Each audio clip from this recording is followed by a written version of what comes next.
রহস্যের channel thriller. এখানকার লোকে ওই জায়গাটিকে দেবতার দ্বীপ বলে ডাকত। দ্বীপ তো ভারী, লম্বায় বড় জোর সিকিমাইল আর চওড়ায় মোটে 2-3 বিঘা, কিন্তু দেখতে বড় সুন্দর। চারদিকে আকাশ দেবতার পায়ের তলায় সাজানো থাকে নৈবেদ্যের মতো ছোট ছোট পাহাড়। তারই মাঝখানে এই গাছপালার সবুজ লম্বা ছিপছিপে দ্বীপটি নদীর নীল জলে নিজের ছায়া ভাসিয়ে দিয়েছে। বিমল আর কুমার এই অঞ্চলে মাসখানেকের জন্য বেড়াতে এসেছে। প্রায় পাখি শিকারে বেরিয়ে আসা যাওয়ার পথে তারা এই দ্বীপটিকে দেখতে পায়। রোজই সন্ধ্যের সময় দেখে বুনো হাঁস আর চোখাচোখির দল ওই দ্বীপের দিকে দল বেঁধে উড়ে যাচ্ছে। কুমার বলে, বিমল, ওই দ্বীপেই বোধহয় ওদের বাসা।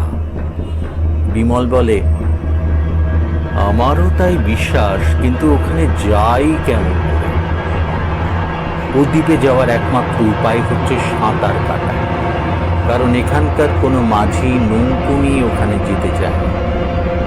ভাড়ার উপরেও বকশিসের লোক দেখালে বলে, ওখানে দেবতা থাকেন, দেবতার কোপে পড়লি বকশিস নেবার সময় পাবো না। তারা জানতে চায় দেবতার কোপ মানে কি। জবাব শোনে, ও দ্বীপে গিয়ে কেউ কেউ আর ফিরে আসেনি গো। যারা ফিরে আসেনি তারা কতদিন আগে ও দ্বীপে গিয়েছিল তা ঠিক জানি নে, তবে 10 বছর আগে ওখানে কোনো ভয় ছিল না। এই সব শুনে বিমল ও কুমারের কৌতূহল বেড়ে ওঠে। সেদিন সূর্য পশ্চিম আকাশে গিয়ে পড়ল, তবু কোনো ভালো পাখি তাদের হাতের পক্ষীলীলা সংবরণ করতে রাজি হলো না। নদীর ধার দিয়ে বিমল ও কুমার চলেছে। তাদের বাম দিকে সেই দেবতা বা অপদেবতার দ্বীপ। কুমার বললে, এই দ্বীপটাকে রোজ দেখি আর রোজই মুগ্ধ হই। ও এত সুন্দর যে বারবার দেখলেও দেখার স্বাদ মেটে না। বিমল বললে, মানুষের চেহারাও আমরা রোজ দেখি, কিন্তু পুরনো, কারণ রাগ, শোক, স্নেহ, ভালোবাসা, আনন্দ আর ভক্তি প্রভৃতি ভিন্ন ভিন্ন ভাবের আবেগে মানুষের মূর্তি নতুন নতুন রূপরেখা ধারণ করে। প্রকৃতির ভিতরেও দিনে আর রাতে আলো আর ছায়ার রূপ প্রতি মুহূর্তে বদলে যাচ্ছে। সেই আলো ছায়ারই হেরফেরে প্রকৃতির সব দৃশ্যই নতুন নতুন রূপে দেখা দেয়। সকালে, দুপুরে, বৈকালে, সন্ধ্যায় আর রাতে এক আকাশকেই আমরা কত নতুন রূপে দেখি। এই জন্য যে দেখতে জানে তার কাছে প্রাকৃতিক দৃশ্য কখনো পুরনো বা একঘেয়ে হয়ে পারে না। কুমার বললে, সাঁতারে না না, সাঁতরে রক্ষে করো, আমি রাজি নই। বিমল বললে, না না, সাঁতরে কেন? নদীর তীরে ওইখানে চেয়ে দেখো, কাঠুরের মস্ত মোটা একটা গাছ কেটে নদীর ধারে ফেলে রেখে গেছে। বিমল বললে, আমরা দুজনে মিলে গাছটাকে কোনো রকমে ঠেলে ঠুলে জলে ফেলতে পারলে ও গাছটা আমাদের দুজনের ভার বোধহয় বইতে পারবে। এখন দরকার দুখানা লোক। পাশেই বাঁশবন রয়েছে, এসো আমরা 2 গাছ লম্বা বাঁশ কেটে নিই।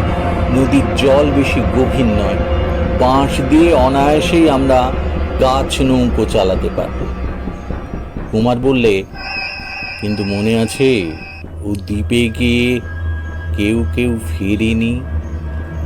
বিমল তাচ্ছিল্যভাবে বললে, ওসব গেঁয়ো কুসংস্কারে তুমিও বিশ্বাস করো নাকি? মিনিট 15 মধ্যেই বিমল ও কুমার সেই দ্বীপের উপরে গিয়ে উঠল। সারা দ্বীপটা প্রদক্ষিণ করে তারা বুঝলে এই জায়গাটা হচ্ছে শিকারীর স্বর্গ। যে কারণেই হোক এখানে মানুষ আসে না বলে কত রকম পাখি যে এখানে বাস বা বিচরণ করছে তার আর সংখ্যা হয় না। তারা অকারণে দুচোখো গুলি চালালে না, বেছে বেছে গুটি চারেক বড় পাখি মেরে বন্দুক ছোঁড়া বন্ধ করলে। কিন্তু কেন এই দ্বীপকে লোকে ভয় করে সেটা কিছুতেই বোঝা গেল না। এমন পাখি ডাকা, ছায়া মাখা, ফুল ফোটা শান্তিময় দ্বীপ, কোথাও কোনো চতুষ্পদ জন্তুর পদচিহ্ন পর্যন্ত নেই। এর নামে এমন ভয়াবহ কুসংস্কারের জন্ম হলো কেন? হঠাৎ একটা ঝোপের ভেতর থেকে বিমল একটা মাংসহীন মরার মাথা আবিষ্কার করল। খানিক পরে কুমারের পায়ের ঠোকর খেয়ে আর একটা সেই রকম মরার মাথা মাটির ওপর দিকে গড়িয়ে গেল। কুমার বললে, এই দ্বীপ থেকে কেউ কেউ নাকি ফিরিনি। এই মরার মাথা দুটো বোধহয় তাদেরই শেষ চিহ্ন। বিমল বললে, খুব সম্ভব তাই। দ্বীপের আর এক জায়গায় দেখা গেল বালির ওপরে রয়েছে অনেকগুলো মানুষের পায়ের দাগ। কে যেন নদীর দিকে চলে গেছে। কুমার সবিস্ময় বললে, এই যে টাটকা দাগ, অথচ এই দ্বীপে কোথাও আমরা মানুষের দেখা পেলুম না। বিমল এক মনে দাগগুলো পরীক্ষা করতে লাগলো। খানিকক্ষণ পরে বললে, পদচিহ্নের গভীরতা আর প্রত্যেক চিহ্ন থেকে প্রত্যেকের দূরত্ব দেখে কিছু কিছু আন্দাজ করতে পারা যায়। বালির উপরে ছোটখাটো হালকা বা রোগা লোকের পায়ের দাগ এত বেশি গভীর হয় না, আর সে এত তফাতে তফাতে পা ফেলেও চলতে পারে না। এগুলো হচ্ছে খুব দীর্ঘ আর বিরাটকায় কোনো লোকের পদচিহ্ন। কুমার বললে, কিন্তু সেই দীর্ঘ আর বিরাটকায় লোকটি কোথায়? এই ছোট দ্বীপের সব জায়গা ঘুরে এলুম, কিন্তু তাকে দেখলুম না কেন? বিমল বললে, এসো, এই পায়ের দাগ ধরে আমরাও অগ্রসর হই, তাহলে হয়তো তার দেখা পেলেও পেতে পারি। পদচিহ্নের অনুসরণ করে বিমল ও কুমার একেবারে নদীর ধারে গিয়ে পড়ল। দাগগুলো যেন জলের ভিতরে নেমে গিয়েছে। যার পায়ের দাগ, সে কি তবে সাঁতার কেটে দ্বীপ থেকে অদৃশ্য হয়েছে? বিমল বললে, আমরাও ঠিক এইখান থেকে দ্বীপে এসে উঠেছি। কুমার বললে, না, তাহলে সেই কাটা গাছটাও এখানে থাকতো। বিমল তীক্ষ্ণ দৃষ্টিতে এদিক ওদিক দেখে নিয়ে বললে, না কুমার, আমার ভুল হয়নি। এই দেখো, আমাদের নদী থেকে উঠে আসা পদচিহ্ন। ওই দেখো, আমাদের কাটা বাঁশ দুটো পড়ে রয়েছে। সেই গাছের গুঁড়িটা নিশ্চয়ই কেউ আবার জলে ঠেলে স্রোতে ভাসিয়ে দিয়েছে। কুমার, আকাশের দিকে তাকিয়ে দেখো, মেঘে মেঘে চারিদিক অন্ধকার হয়ে আসছে, কালো কালো ঝোড়ো মেঘ। ঝড় উঠল বলে। কুমার উদ্বিগ্ন স্বরে বললে, এখন সাঁতার দিয়ে নদী পার হবার চেষ্টা করা উচিত নয়, বড় বিপদে পড়লুম তো দেখছি। বিমল বললে, কুমার, আমরাও বোধহয় দেবতার কোপে পড়েছি। নিশ্চয়ই কেউ আমাদের এই দ্বীপে বন্দি করবার জন্য চেষ্টা করছে। আজ রাতটা এখানে কাটাতে হবে, তবে আমাদের হাতে যখন বন্দুক আছে তখন কাল সকালে সূর্যের মুখ দেখতে পাবো বলেই মনে হচ্ছে। পৃথিবীকে বিরাট এক অন্ধ কারাগারে ফেলে গাছপালাকে কাঁদিয়ে ও নদীর জলকে পাগলা করে ঝটিকার প্রলয় নৃত্য শুরু হলো। কুমার বললে, বিমল, দ্বীপের দেবতা এখন কোথায় তা জানি না, কিন্তু আকাশের দেবতার অত্যাচার তো আর সহ্য হচ্ছে না। বিমল বললে, চলো ওই বড় গাছটার তলায় গিয়ে আশ্রয় নিই। ঝড়ের সময় গাছের তলায় যদি বাজ পড়ে তাহলে মৃত্যুর চেয়ে আর কোনো বেশি বিপদ হবে না। এই বলে কুমারের হাত ধরে টেনে বিমল গাছের তলায় ছুটল। ঘণ্টাখানেক খুব চেঁচামেচি ও মাতামাতি করে ঝড় বিদায় নিল বটে, কিন্তু রাতের নিবিড় অন্ধকার পৃথিবীর বুকের ওপর ঝাঁপিয়ে পড়ল। পৃথিবী এমন নিস্তব্ধ হয়ে পড়ল যে ঝটিকার বিকট চিৎকারের পরেই সেই নিস্তব্ধতাকে অত্যন্ত অস্বাভাবিক বলে মনে হতে লাগল। বিমল বললে, জানি না দ্বীপের দেবতার স্বভাব কেমন। এসো গাছের উপরে উঠে একটু নিরাপদ হওয়ার চেষ্টা করা যাক। এই দ্বীপে যে সত্য সত্যই কোনো অপদেবতা বাস করে, বিমল সে কথায় একটু বিশ্বাস করেনি। হয়তো নদীর জল বেড়ে উঠে গাছটাকে ভাসিয়ে নিয়ে গেছে, হয়তো আজকেই আর কোনো সাহসী ও কৌতূহলী লোক দ্বীপে এসে বালির ওপরে পায়ের দাগ রেখে গেছে। গাছের ডালে বসে বসে বিমল ও কুমার দেখতে পেলে নদীর ওপারে লোকালয়ের প্রদীপগুলো টিপ টিপ করে জ্বলছে। এই নির্জন অন্ধকার দ্বীপের অরণ্য থেকে সেই জ্বলন্ত দ্বীপগুলোকে দেখাচ্ছে যেন অন্য কোনো জগতের সুখী তারকার মতো। সেই দিকে তাকিয়ে তাকিয়ে বিমল ও কুমারের চোখে তন্দ্রার ঘোর এলো, কিন্তু পাছে গাছ থেকে পড়ে যায় সেই ভয়ে তারা কেউ ঘুমোতে পারলে না। হঠাৎ গাছের ঠিক নিচেকার জঙ্গলে কেমন একটা অস্পষ্ট সন্দেহজনক শব্দ শোনা গেল, যেন অন্ধকারের মধ্যে অধিকতর অন্ধকার কি একটা সেখানে নড়াচড়া করছে।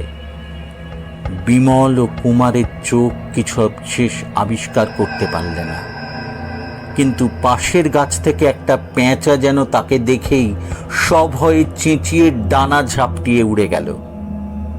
কুমার ফিসফিস করে বললে, দ্বীপের দেবতা এলো নাকি?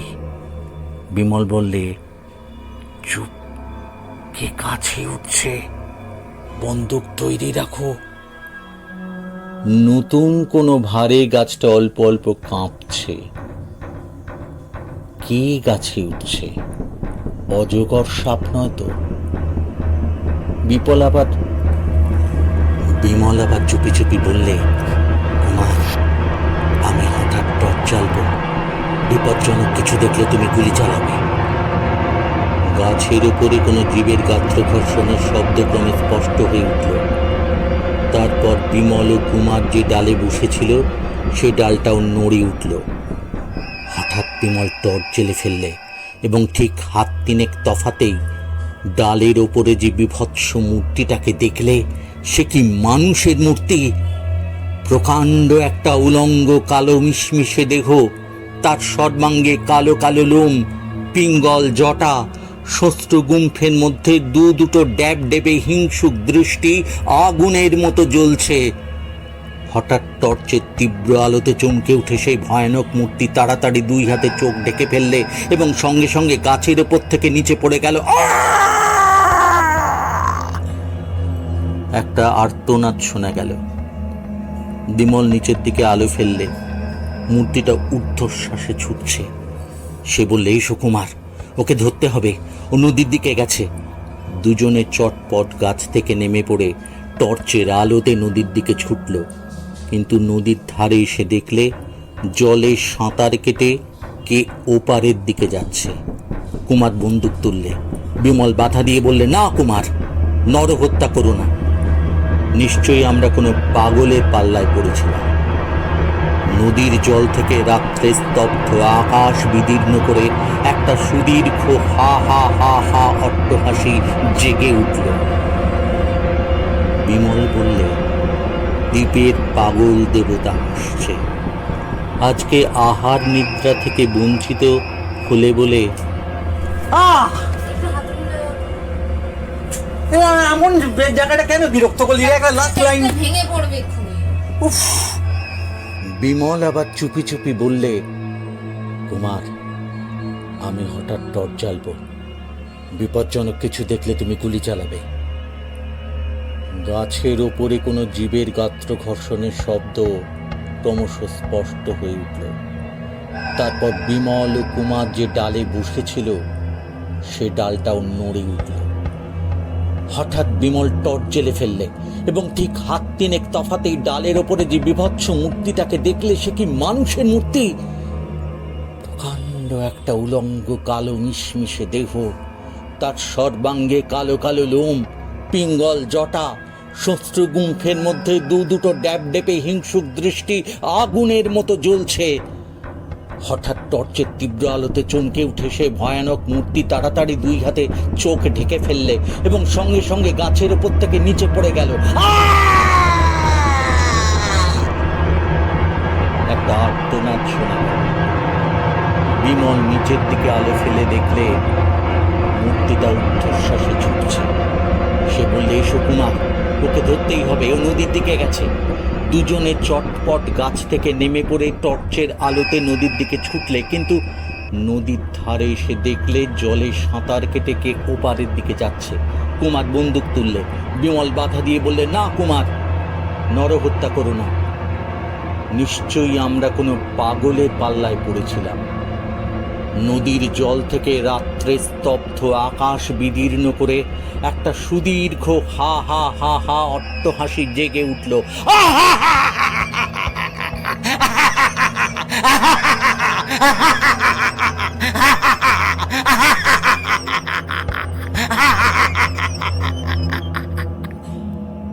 বিমল বললে, দ্বীপের পাগল দেবতা হাসছে। আজকে আহার নিদ্রা থেকে বঞ্চিত হলে বলে তোমার যদি খুব বেশি রাগ হয়ে থাকে, তবে কাল ওই হতচ্ছাড়া দেবতাকে এখান থেকে অনায়াসেই আমরা বিদায় করতে পারি।